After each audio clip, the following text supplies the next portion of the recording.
Hey, everybody. My name is Greg Reffner, host of the Abstrakt podcast, and I am here today with Amy, founder and CEO of Avenue Talent Partners and a contributor to pretty much every important sales group in the B2B world. Amy, would love for you to introduce yourself. Hello, hello. Thank you, Greg, for having me. My name is Amy Volas, and I am the founder and CEO of a company called Avenue Talent Partners. We concentrate on helping varying stages of startups build out enterprise sales teams and then hire the right leaders and executive leaders for sales, customer success, and sales ops / enablement. So that's our area of expertise. I have a 20 plus year sales career myself where I have sold over $100 million in revenue that was equally spent between selling products and services, startups and big companies. And yeah, I started my company to fix the broken bits and pieces when it comes to getting something as important as sales hiring right the first time around. So that's my jam. Thank you for having me. Yeah, absolutely. It's our pleasure. It's being in sales myself. It's having gone through a couple hiring interview processes, broken, I think, is an understatement in a lot of ways. So we appreciate your efforts. Getting into the start of your career, I think it's always interesting how people got into technology. And typically when I'm talking to people about their background, it's how they got into tech sales. But you're in technology recruiting, but your degree's in criminal justice and police science. That could, I think there's other ways the world could benefit from your knowledge, especially in today's day and age. But how did you end up in recruiting when that's when you went to school? Well, that's what you went to school for. Yeah. So I always thought I wanted to be James Bond when I grew up. Sweet. I was real excited this weekend because there was a marathon on the IFC channel. My husband's literally like, you own every James Bond movie and you're sitting here watching this with commercials. What is your problem? Or what it is, like I'll get sucked in and I'm there. So um, I quickly realized that being a secret agent and international spy was so not me. I love to talk. I love my relationships. I am not interested in the things that it would take to do that. And so, while I'm fascinated by that and very much captivated, I was an English minor and I really didn't know what I wanted to be when I grew up. I think a lot of people feel that way. And so, my first role was in recruiting, tech recruiting, which is like so not me. I don't speak that language at all. And fast forward to 2001 and 9/11 happened and I'd worked. This is before like the word startup was really a thing. It Mhm. was called dot coms. Like we were working for dot coms and there was a dot com bubble and then it burst. And I had gone through that and I loved the company and had survived a bunch of layoffs. And ultimately they sat me down and they said, here's the thing, there's nothing to recruit for. And if you want to stay here, you got to sell. And so I've always been in enterprise sales. I was thrown into that. I then have always been in and around the recruiting, talent acquisition, HR tech landscape, selling products and services to that community. And I got bitten by the sales bug and I've never turned back. And so it's funny because while I own a sales recruiting firm, I tell everybody I don't identify with that. I identify with being a practitioner of sales. I've been a sales leader as well. I care deeply about our community. I love startups. I'm a builder by trade. This is my second venture. And when I know all the bits and pieces that are broken through all of my experience of my own mishaps, of hearing about others every single day, of knowing that regardless of the year or the technology, that the number one goal is how do I find the right people to come work here and then keep them. These are problems. These are things that are top of mind for many companies, and they've always been problems that I wanted to solve. And so I identify with that side of things in terms of fixing what I deem to be broken inside of a community that I care a whole lot about versus just being another recruiter to try to like throw a bunch of spaghetti against the wall and make money off of that. So you're going to see I'll probably cringe if you call me a recruiter. And no offense to the good recruiters out there, love you, need more of you in the ecosystem. But I identify more with the things that we just talked about. So ironically enough, there you go. Got it. Okay. Well, couple things I want to pull back on that. So first off, we have Daniel Craig, Sean Connery, Pierce Brosnan, Roger Moore, Timothy Dalton, George Lazenby, David Niven, and Barry Nelson. Who is your favorite Bond actor? Oh, please. Does this mean that you are a fellow Bond aficionado? If you can rail those off, or did you do a Wikipedia search real quick and find all of them? So in high school, I actually had this goal to be James Bond myself. And I was known as the guy in high school that could rattle off every single James Bond actor and movie to date. So that was Oh, kind of like my shtick when I was trying to go out and land like my homecoming dates and stuff. But anyways, that's a different story. So which is your favorite actor? so it's a tie. So I'm very, very sad about the recent passing of my boy Sean Connery. That was a Yep. sad moment for me. I was heartbroken because like Goldfinger, come on. Yeah. And then my boy Daniel Craig. I Okay. was heartbroken when he was like, I'm done, but he wasn't done because the next movie was supposed to get released in April and then it got pushed, which I'm like, where is it? And that was going to come in November and it's still not here. I'm like, I need it in my life. It'll bring me joy. Yeah. So it's and not that the other Bonds aren't good, but those are my two faves. Like it's a total tie between modern Bond and the Renaissance man, excuse me, Bond. Um, Sean Connery. What about you? You know, I have to go with Sean Connery. My mom has a not a secret crush, but my dad and my mom have been married like almost 50 years, and the one person my mom loves more than my dad is Sean Connery. So I heard about Sean Connery my entire childhood, and so I feel like it was just kind of ingrained in me that if I want my mom to love me, that Sean Connery needs to be my favorite James Bond. So So the news probably hard as well because he's no longer with us. I have to ask you, and I know this has nothing to do with your podcast, but I'm super geeked out about it, and I'm sure this will get edited out. What's your favorite Bond movie? so it's definitely Goldfinger only because of the video game on Nintendo 64. And I could play that game all day, every day.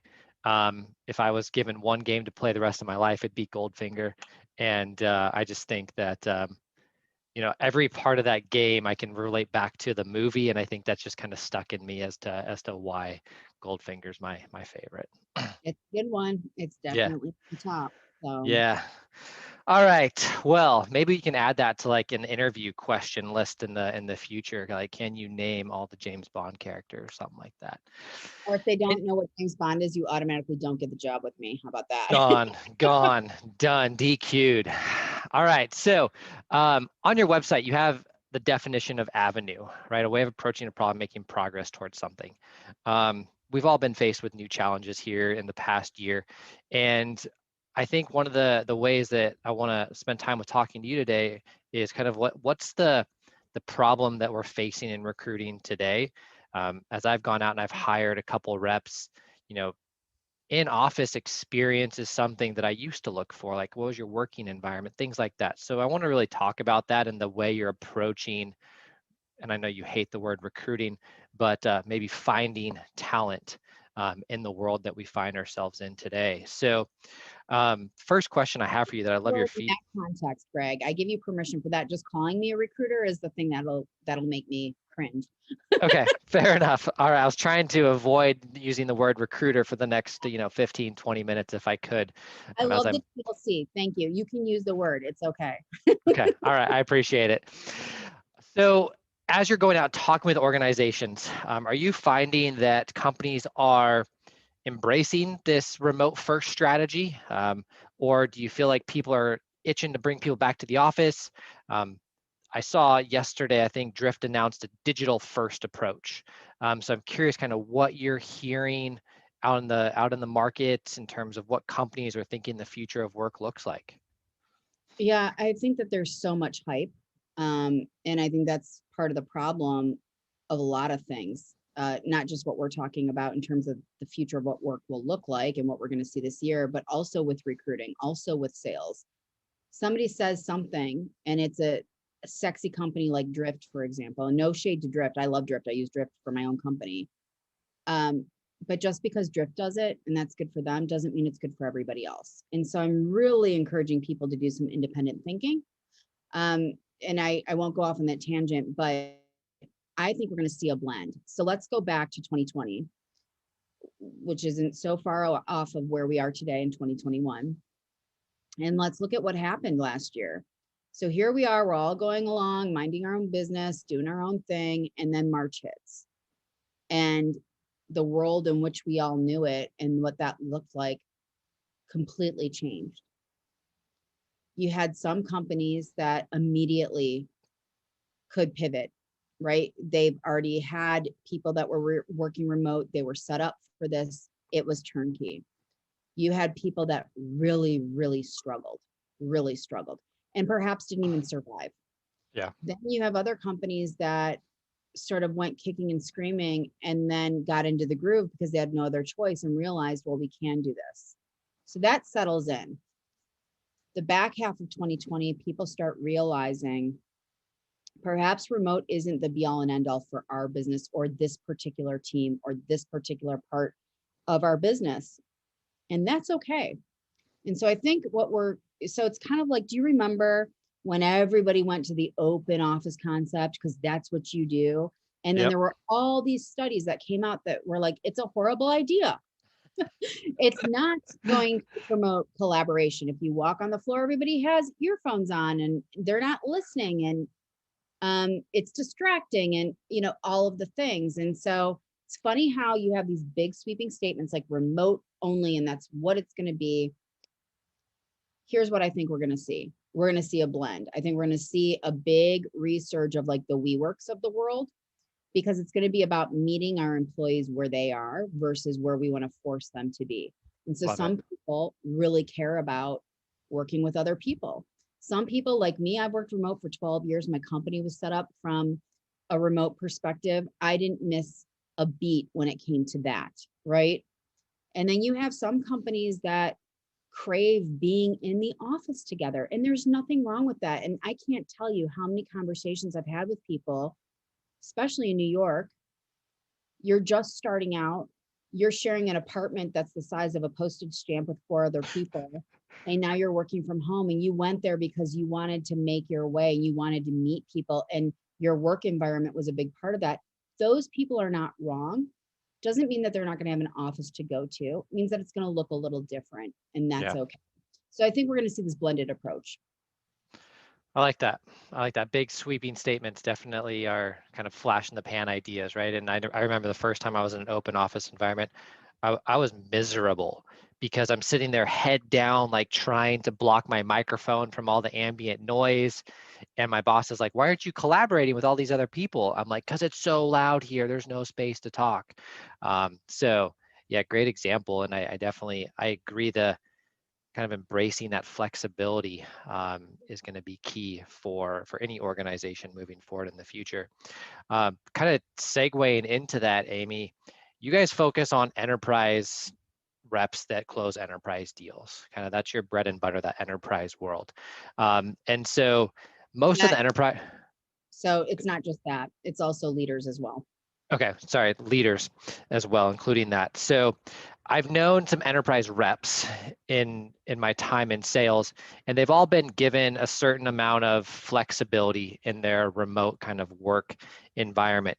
And you know, those same reps that had to go to San Francisco, had to go to LA, that had to go to New York on a regular basis, they're now at home closing those 7-figure deals over Zoom calls. Do you see a reason why any rep would ever have to be based in geo again, given the fact that we've kind of proved inside sales can still lead to massive enterprise deals? Um, I don't know if we've proven that. Okay. I think if you look at true enterprise, those deals can take 18 to 24 plus months, depending. And there is something when you're in the meat of a really strategic, complex deal with a lot of different people. Um, there are meetings that need to be had. Is that the be all end all? Is that the first foot that you lead with? No.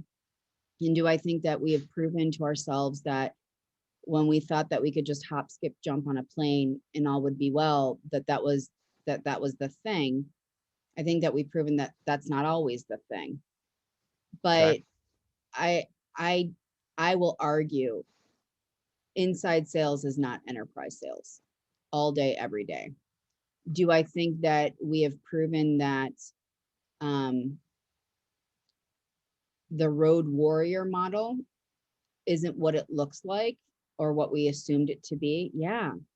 And guess what? We're in the world of, it's the digital age and things change, and it's technology being able to help us, but it doesn't replace us. And so I think depending on the scenario, in some certain circumstances, yeah, people are closing deals and that's great. But I've also talked to a lot of companies that are like, for example, one of my clients last year, we're going to hire 3 people.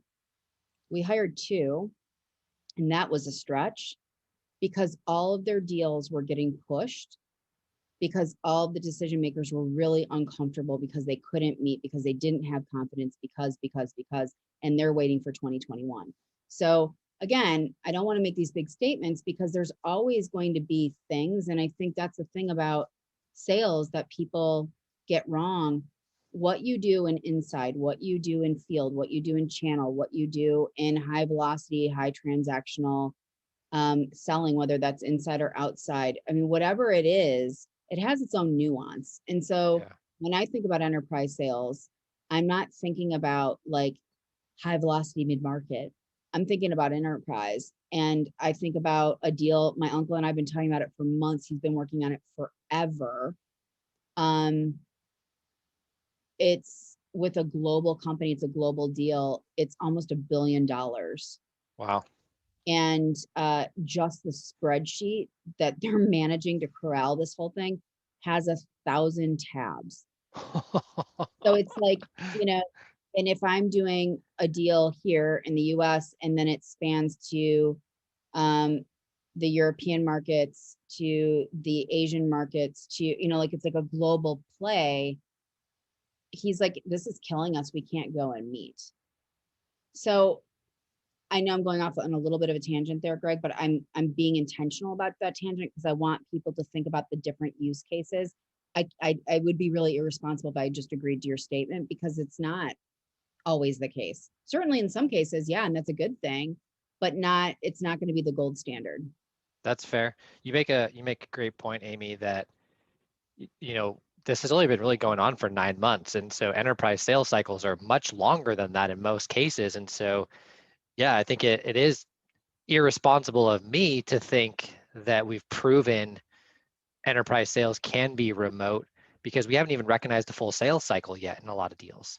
So that's a great point, valid point. Thank you for putting me back in my place. I appreciate it. Here all day for that. This is fun. No, I'm kidding. Uh, that's awesome. So speaking of New York, you had a example of New York. When companies that are based out of San Francisco, New York, and you're negotiating with these clients to find talent, I've heard so many stories of, well, we're not paying them New York wages if they live in Nebraska. We're not paying them San Francisco wages if they live in New Mexico. Are you seeing that that's being received pretty well by the market, or is there some friction that that's creating, or what are you seeing in the market when it comes to paying based upon kind of where the company's headquartered versus where the rep's located? Yeah, I think that those are horrible assumptions that many companies make without understanding what they're doing. And I will go toe to toe with anybody that wants to say that nonsense to me. Great. If you want to hire a B or a C player, cool. You can save a few bucks. Please do that. Yeah. And really, in my mind, it's about understanding where the other person's coming from. And perhaps you can hire somebody in Montana and perhaps you can save 30%. And that's good as long as the person is doing the work that you need them to do and that they will be successful to thrive in that role. Cool.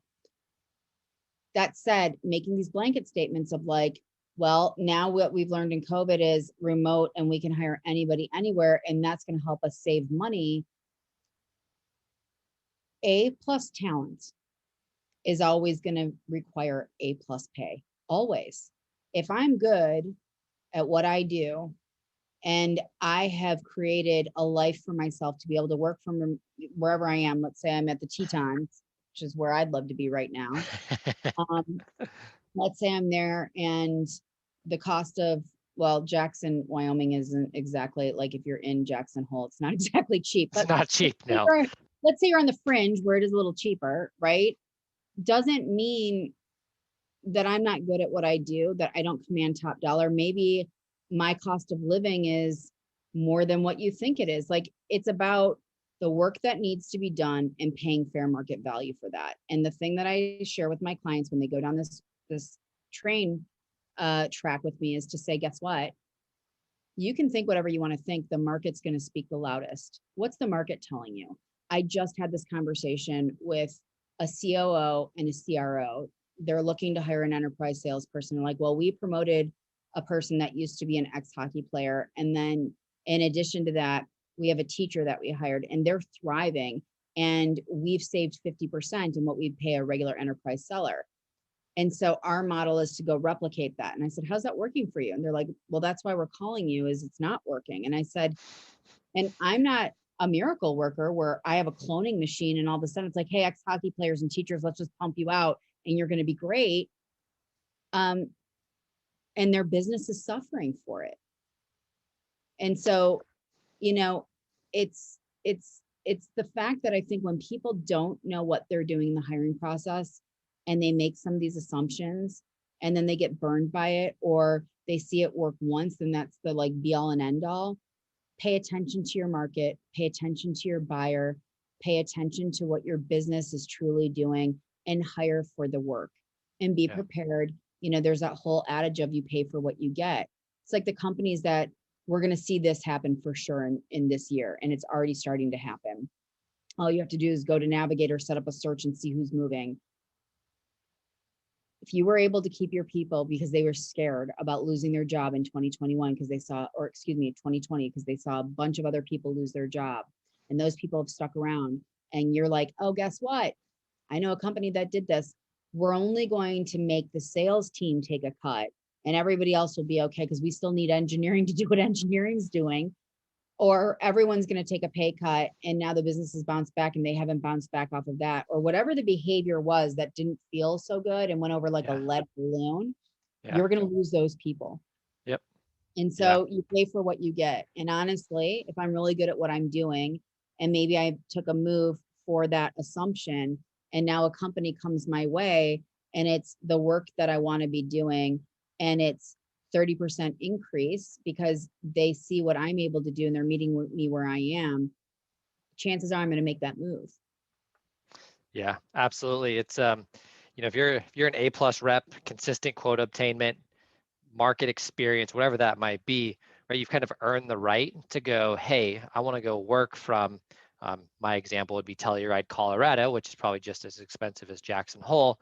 But, you know, if I want to go work from Telluride, like I should be afforded that right because I'm going to deliver to you, because I've proven I can deliver to you. And just because I want to go work someplace else doesn't mean I should take less pay. So it almost puts the power in the hands of the talent and the sales reps, because good reps, they can go anywhere, right? If you're a good sales rep, you don't ever have a hard time finding a job. Companies have a hard time finding good sales reps.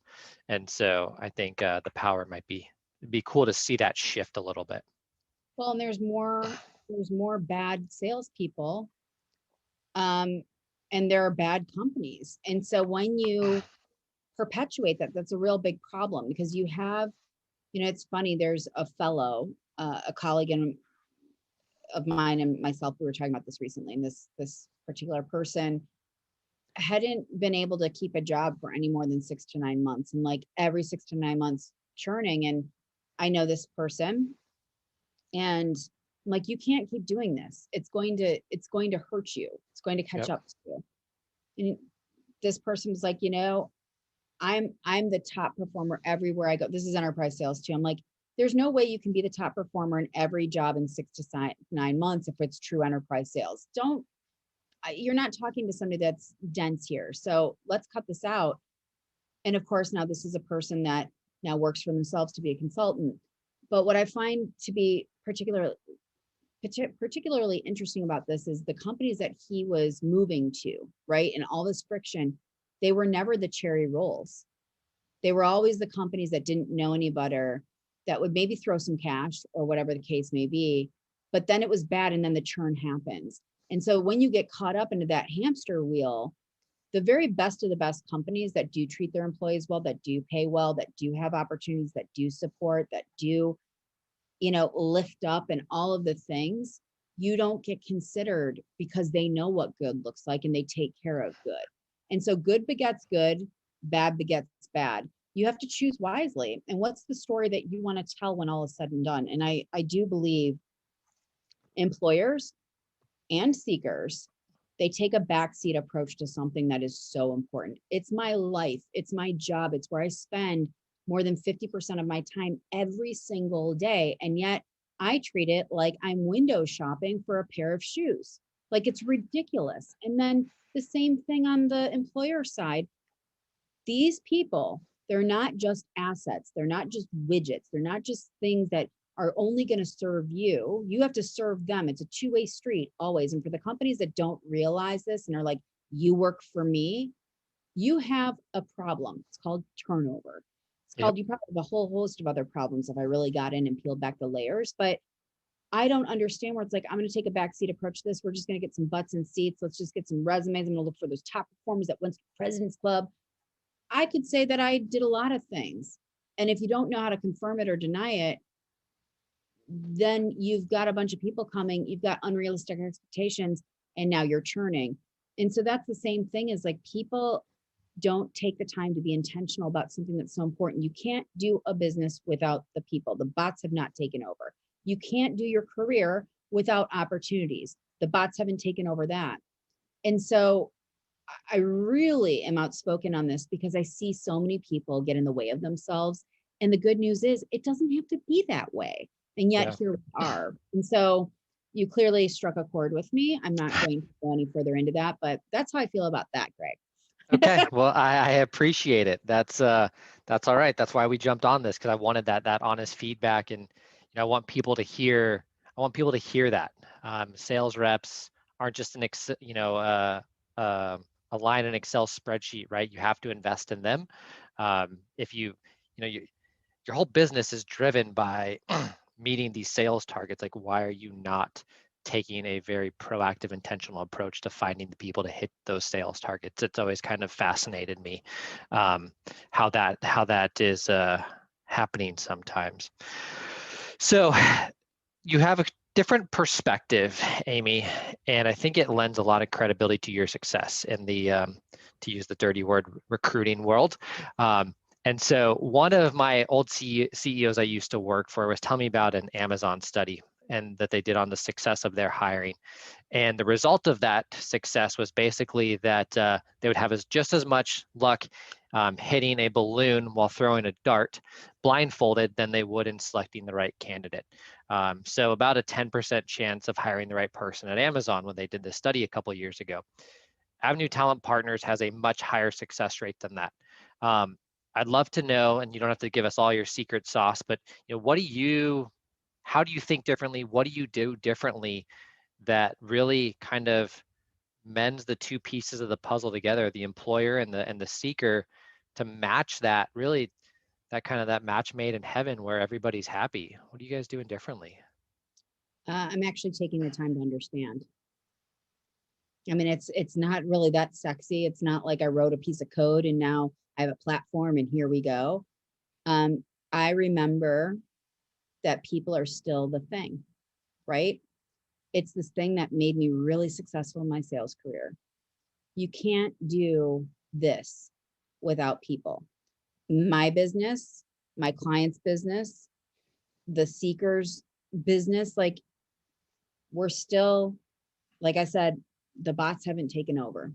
And when you take the time to not assume and you take the time to listen, like truly listen, I'm not talking about listen to respond. So like interviews will go this way, like, here are my 10 behavioral based questions and I have to ask all these questions and you're not even listening really, like you're just ticking off boxes like, great, that sounds cool. Next, next, next. One question can answer 100 questions if you're approaching it in a thoughtful and collaborative and open way. And I'm here for that all day long. And so for me, it's really about a discovery driven approach all the way around the table. My sales career, which I'm a business owner and I still sell. So my 100 million figure is counting and going up, which is great. It's in my clients' business and understanding the fact that this isn't a one size fits all. And that is where recruiting, sales recruiting in particular, because it's not like hiring an engineer. An engineer is a very sort of linear and thought process. And you can do an exercise and that exercise will show you all the things that you need to see. Sales, lots of gray area, lots of different flavors, lots of different ways to get to the finish line. And if I'm highly technical and I've never been in sales myself and I don't speak the language fluently, how in the world do I know? And the answer is you don't. And it takes a strong, very self-aware organization or group of people or executive to raise their hand and say, this is bigger than me. And so for me, I have 20 plus years of a really successful career. I grew up in the school of having to do every single one of the jobs myself. I am a big advocate of full cycle. I'm grateful that I came from that. It's made me a better seller. It's made me a better entrepreneur. It made me stronger for my relationships, like all of those things. And so when I think about that, right, not just taking a job description that was ripped off of somebody else's website because it looked cool and I'm being lazy and saying this is what we're hiring for at face value, it's to peel back the layers. It's to understand the whys, the whats, the hows, the if this, then that, are we thinking about this? And then conversely, on the other side, the exact same thing with the candidate. And so what you'll find is people in the recruiting space, both internal and external, many, not all, there are lovely recruiters out there that do not make me cringe for the record, but many, not all, only look at the hand that feeds them, meaning the client pays my bills or I represent the employer and that's it. And so I'll understand that to a certain degree. I've never done sales perhaps. So, okay, this sounds cool. And then I'll go and I'll regurgitate that out into the market without really understanding the context. And then I'm just pitching. And we all know in sales, when you just pitch, how does that work out for the long haul? Not so well. Doesn't, yeah. And so then when I go out to the candidates and I'm just pitching them, you've got a lot of things that fall short there and you don't know what's important to the candidate. And then guess what happens? All this nonsense that doesn't happen on my watch of, well, I can't take this job now because I have 10 other jobs. Well, you never even found out what was going on with the person. Don't be upset. You didn't earn the right to have that trust with them for them to tell you in the first place. So it's, for me, it's back to the basics of the foundation of these are people. Ultimately, people want to be heard and understood. And I'm not listening to respond or to put out my own agenda. I'm listening to understand. Seek to understand, then be understood, right? Kind of Amen. age-old wisdom. So wrapping up here, final thing I want to really kind of hopefully leave our listeners with is for our candidates out there who are looking for, who are intentional with their search and they're trying to find that place to call home that recognizes their value. One of the things that I've been asked a couple times is, you know, I've always been successful in an office. I'm getting passed up and people are rejecting me because I can't prove that I can be successful in a remote environment. What advice would you have for these people? Maybe they can communicate it in some type of like resume or some type of messaging, but how do you communicate that I'm a self-driven, intrinsically motivated, organized person that can work from home when my resume says, or my experience says, hey, I've been in an office for the past 10 years. Like what advice would you have to candidates trying to find ways to stand out and show that they can handle that change in environment? I don't think it really matters. Like remote, so remote or not remote, it's black or it's white. You either love it or you hate it. I have yet to meet somebody that's in between. I'm a remote gal. I mean, I was like you, where I would go visit the corporate office and I would plan to not do anything because I couldn't have strategic client calls because the gong would be ringing, people be screaming, people be swearing. Like, I can't do that. So that's me. Not everybody's like me, right? And so I don't think, so I think first and foremost, you got to get right with self and really ask yourself, are you equipped? And if you're not, and you can do it in the short term, look for companies that are craving going back into the office. Different topic than what you asked me, but it's the story that we tell. And a resume is merely an invitation for a conversation. That's it. And so showing up to throw up all the things because you want to assume that they want to hear this and they want to do that. What is magnetic to open a door are outcomes, and being really specific and very clear about your role in that story to deliver those outcomes. And most people that I meet cannot speak to themselves in a very clear and crisp manner. I just talked about this on LinkedIn recently about thinking about yourself as a Super Bowl commercial. You have a very short amount of time to pack a big punch. And for all the questions that I outlined, have 2 to 3 power statements that you can speak to: the how, the where, the what, the outcome, the what did you learn? How does it make them get better? Whether it's remote or not, remember, people take action on the sales side or on the hiring side for 3 reasons. And on the hiring side, there's a couple more to consider. How do you help me get better? How do you help me reach a goal? How do you help me solve a problem? Me and my buyers. And by the way, the extra caveat to that is, how are you going to be to work with? Are you going to be a jackhole? If you are, not interested. And so if you notice, I'm not talking about anything that has to do with remote, Greg. I'm talking about the work and connecting those dots. Because if I'm approaching a company, first and foremost, do not apply to a job online. Your chances of getting through the ATS system are very, very small. Somebody just shared a stat with me that if you go through the ATS or you apply online, you have less than a 2% chance of being called. I don't want those odds. So you have to go create your own destiny like you would in sales, of treating it like a pipeline that you create. And it's about the right work with the right people consistently. So if you're thinking about that, and to be helpful to anybody to answer your question, think about your outcomes. Weave that story. Do your homework on the opportunity to read the job description and the must-haves. If these are the must-haves, who gives a rip whether you work from home or you don't work from home? If you can do 10 of the things out of the 12 things that they just outlined in the bullets, and you can look at those 2 to 3 power statements for those things, and you use that as your way of being in the backdrop of the conversation, and you reach out to somebody thoughtfully and you say, see where you've been showing up, see what you're talking about.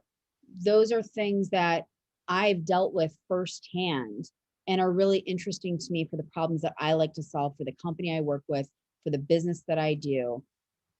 See how I'm approaching it instead of being like, I want a job, hiring, how do I interview? Who do you know? What?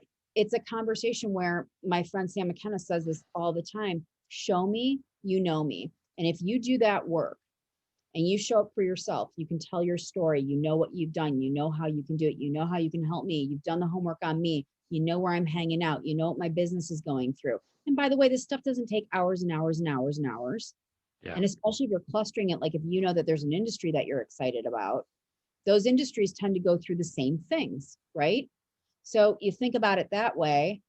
These are problems that are really interesting to me. This is why this industry is compelling to me. This is how I had success in this other industry or in this other thing over here. And here's how the dots connect.